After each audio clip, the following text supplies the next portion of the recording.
Kunalento bazalwane eyake yangifikela ngomunye umnyaka. Yathi uma ingifikela leyanto, yangishaya nje impela. Yangishaya, yangihlupha nje isikhathi eside kona kubukeka noma kusound ngathi into encane, usungaze ukhathazwe into encane kangaka mhlambe ayinakeki. Vele izinto eziningi ezisishaya thina singabantwana bakaNkulunkulu ilezi esingayinaki, lezi ziyi-ignore-ke esingacabanga ukuthi funa kwangathi singaphutha some more attention to it.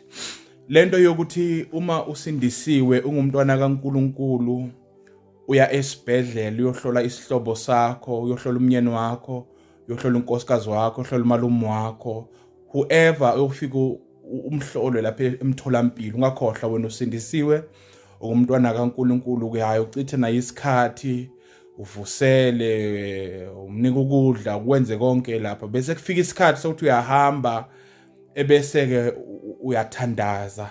Kodwa umthandazo wakho udirected only kulo muntu wakini noma kulo muntu oze kuye la kulo mbhedo kulelo hodi. Kodwa ehodini abantu bayi6 noma ehodini kunabantu abayi4. Wena nje na uthandaza ufocus kulo muntu oze ngaye. Kodwa nawuthi amen uceda ukuthandaza, abantu abayothi amen bayoba baningi. Okusho ukuthi kahle kahle lento ibiza ukuthi uma ufika ukhuleke ehodini unga direct umkhuleke kuloze ngaye. Cela nje ukuthi hayi sengiyahamba noma bongacoci nabo labo bococa nalo oze ngaye.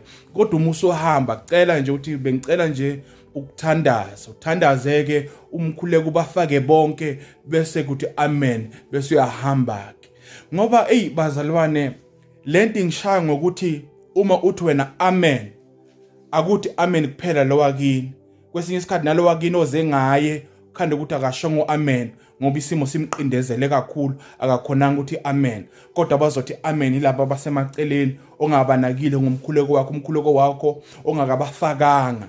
Lento ibukeka incane inganakeki, kodwa yabazalwane umthandazo uma siwuthandaza, uma sikhuleka baningi abantu abawomele, baningi abantu abawulambele. Futhi leya ndawo akusindawo yokukhetha abantu ngomthandazo, bayidinga imithandazo yethu. Okusho ukuthi wena noma abanye bengakhona ukudla but nawufika uthandaza bayobe sebadlile ngoba yinto abayidingako. Kodwa siyabakhetha size nganangu umzala usale kahle mzala, ngiyathandaza mzala, uNkulunkulu uthandaze na uthi amen bathi bonke amen.